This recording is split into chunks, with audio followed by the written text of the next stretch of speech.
Hi, United fans. Strap yourselves in, stay right here, and make sure you stay connected because what we are about to dive into today could have a massive say in Manchester United's short-term momentum and long-term direction.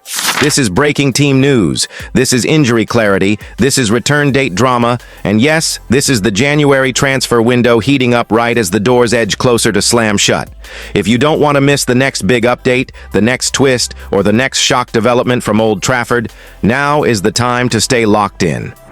Let's break this all down properly, with context, analysis, and honest opinion. Let's start with Noussair Mazraoui, because this one is quietly fascinating. According to Thai Marshal, Manchester United have granted Mazraoui extra time off following his AFRICAN campaign, a sensible, player-first decision that shows Carrington is thinking long-term, not just rushing bodies back for the sake of it. But here's where it gets interesting. Despite the extra rest, Mazraoui is still expected back at Carrington by the end of the week and could yet make the squad against Arsenal. Let that sink in. That tells you everything about his fitness levels, professionalism, and how highly the coaching staff rate his tactical intelligence.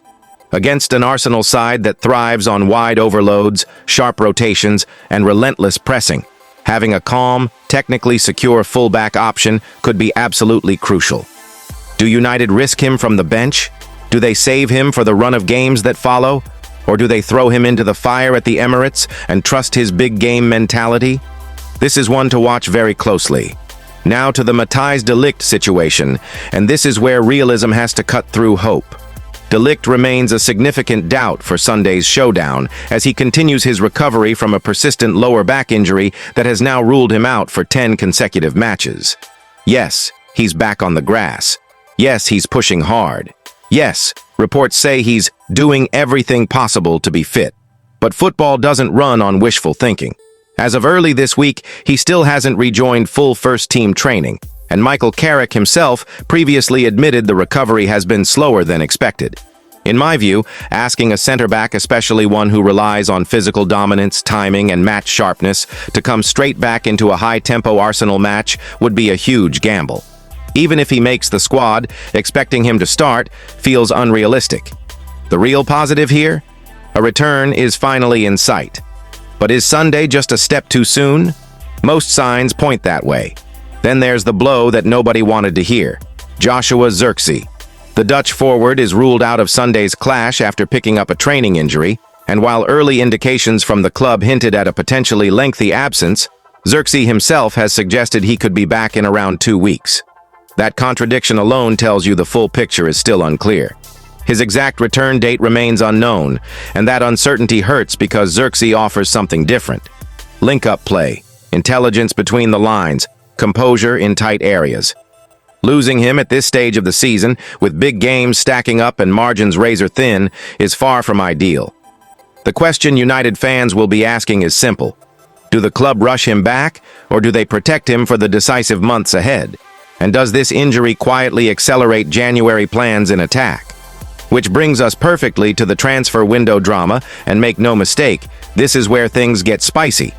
Manchester United have now reportedly submitted a formal bid to bring Ruben Neves back to the Premier League, with Fichajes claiming Al Hilal are open to offers in the region of 23 million euros. Yes, you heard that right. For a player of Neves' pedigree, experience, leadership, and game control ability, that figure raises eyebrows. This is a midfielder who dictates tempo, thrives under pressure, and knows exactly what it means to play in hostile Premier League environments.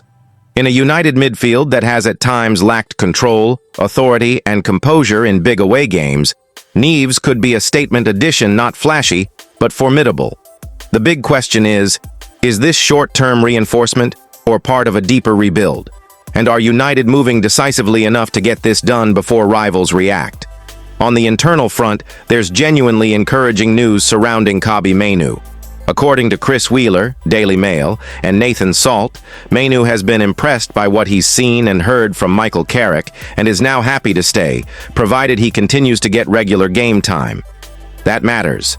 A lot. This isn't just about talent. It's about trust, clarity, and pathway. Carrick clearly sees him as part of the present, not just the future, and that belief can be transformative for a young midfielder.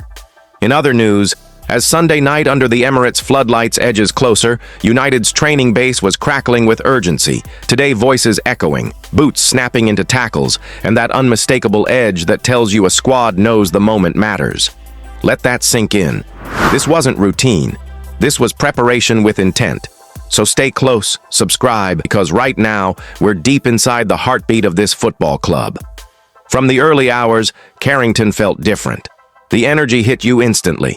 Players arrived switched on, shoulders back, tempo already rising, all fueled by that emphatic 2-0 triumph over Manchester City at Old Trafford last weekend.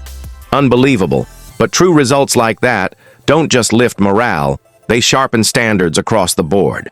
Every sprint, every drill, every instruction suddenly carries extra weight. Michael Carrick made sure of one thing. There would be no victory laps, no comfort zones, no resting on headlines. Arsenal away demands more, far more, and Carrick drilled that message relentlessly. Pride is earned weekly, nothing is guaranteed. The session itself was meticulously structured. Control was the buzzword, precision was non-negotiable. United's 4-2-3-1 setup. Carrick's blueprint was refined repeatedly, with positional discipline hammered home. This was high-octane tactical work, designed to test minds as much as legs. The midfield pairing was constantly adjusted, showing Carrick's fixation on equilibrium shielding the defense while allowing the advanced creators to dictate play. This isn't about lines on a tactics board, it's about responsibility, awareness, courage under pressure. Up front, the intensity ramped up another level. The attacking unit were pushed hard. The demand was ruthless. Take chances, commit defenders, hurt teams. Movement patterns were drilled relentlessly, darting between channels, pulling markers out of shape, overwhelming the box at the right moments. Insiders at Carrington say Carrick was hands-on throughout, halting play, reshaping angles, demanding quicker exchanges and more conviction in the danger zone. This is what Manchester United football is meant to look like: proactive, aggressive, unforgiving. Dead ball situations took center stage as well. Corners and free kicks were rehearsed in forensic detail. Blocking schemes, attacking zones, defensive cover, every role was crystal clear. These are the margins that decide tight-away games, especially against an Arsenal side that thrive on chaos once possession turns. Carrick knows the risk. He's analyzed it. And today was about removing uncertainty and adding control. Make no mistake, United aren't heading to North London to sit back and absorb pressure. Before a ball was even kicked outside, the players were put through demanding gym routines. This was about conditioning and readiness. Sports science staff monitored workloads closely, fine-tuning muscle response and recovery levels. The objective is simple: arrive on Sunday mentally sharp and physically primed. At this level, fatigue isn't an excuse, it's a weakness opponents punish. What truly jumps out, though, is the unity. The mood around the squad is strong. Standards are being enforced internally. Players are pushing one another, holding each other accountable. Confidence is growing, not the loud, reckless kind, but the quiet belief built on structure and clarity. Carrick's presence looms large, composed, firm, demanding. Is he settling into this role with authority? Are we witnessing the early foundations of something sustainable? Or is the real examination still ahead? United supporters are right to ask. Because Sunday is enormous. There's no hiding from it. Arsenal are sharp. The stadium will be intense. The margins will be brutal. But here's the challenge: why shouldn't United back themselves? Why shouldn't momentum carry forward? After dismantling City, after seeing tactical cohesion improve, after sessions like this at Carrington, shouldn't expectation rise? From a footballing standpoint, the signs are promising. The shape offers stability. The midfield looks organized. The press has clearer triggers. The attacking sequences are becoming instinctive. But the Premier League doesn't hand out points for preparation. Delivery is everything. Can this group handle the heat? Can they compete blow for blow? Can they punish mistakes when they arise? And can Carrick win the tactical duel on the touchline? Now it's over to you, United fans. After that statement win over City, are you backing this team to go toe-to-toe with Arsenal? In other previous news, ahead of this massive Premier League showdown against Arsenal at the Emirates, the conversation around injuries, possible returns, tactical tweaks, and a red-hot January transfer window is absolutely dominating the noise around Old Trafford. Make no mistake, this is huge. So grab a brew, settle in, And don't forget to stay connected so you never miss a single update as this crucial period unfolds. Let's start where every United fan's concern naturally goes first. Team news and injuries, because availability right now could be the difference between momentum and frustration. The big talking point up top is Joshua Zirkzee, and it's not the update fans were hoping for. The Dutch forward remains doubtful for Sunday's clash after picking up a knock in training that ruled him out of the Manchester derby. While the club have kept things tight-lipped with no official medical bulletin released, Zirkzee himself was spotted outside Old Trafford telling supporters he expects to be out for around 2 weeks. Let that sink in.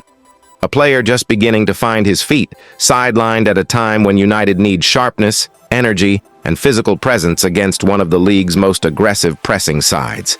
In my view, it's a blow. Not catastrophic, but far from ideal.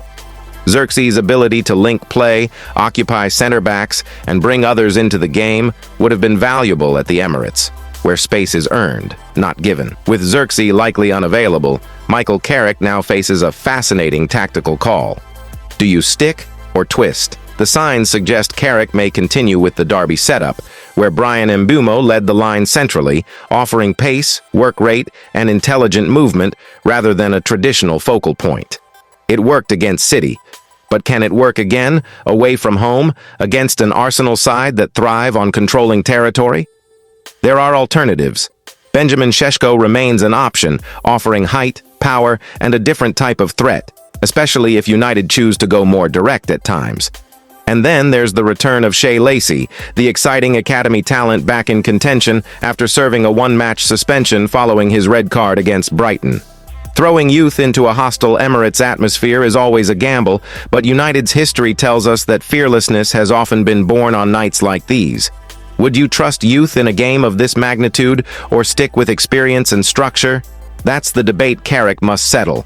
Now let's talk defense, and this is where optimism starts creeping back in. Matthijs de Ligt, the wall, the leader, the presence United have sorely missed. The word coming out of Carrington is simple. He's doing everything possible to be back. De Ligt is expected to return to training this week as he continues his recovery from the back issues that have kept him sidelined. And listen, this isn't just about fitness, this is about mentality. This is about standards. When De Ligt is in the squad, United look more assertive, more organized, more willing to stand their ground. Even if he's not fully ready to start, his presence alone lifts the back line. In my opinion, if he's declared fit enough for the bench, Carrick should seriously consider using him because Arsenal will test United aerially, physically, and mentally. Are you excited to see De Ligt back? Because I'll say it clearly, United are a different side when he's available. And the good news doesn't stop there. Noussair Mazraoui is back in Manchester, and that's a massive boost at exactly the right time. Sources confirm he's set to return to full training on Wednesday and is expected to be available for the Arsenal match. That's huge. Mazraoui brings balance, intelligence, and technical security qualities you absolutely need away at the Emirates, especially against Arsenal's wide rotations and overloads. His return gives Carrick flexibility, whether that's tucking inside to help in midfield or pushing higher when United transition. This is one of those returns that might not grab headlines, but tactically, it's priceless. Now, while all eyes are on Sunday, the January transfer window continues to rumble loudly in the background, and the noise is getting louder by the day. According to multiple reports, Manchester United have reached an agreement with Ruben Neves' camp, with personal terms not expected to be an issue. Club-to-club talks are expected to take place this week, and internally, United see Neves as a player who fits the United DNA system perfectly. And I understand why. Leadership, composure under pressure, tactical intelligence, and that ability to dictate tempo from deep. Neves brings control, something United have lacked at key moments this season. In other news, there was no rest, no celebrations, no comfort zone after that derby win. Yes, you heard that right. After bringing the red half of Manchester to its feet, the Manchester United first-team squad were back at Carrington early this morning, boots on, minds focused, and eyes firmly set on Sunday.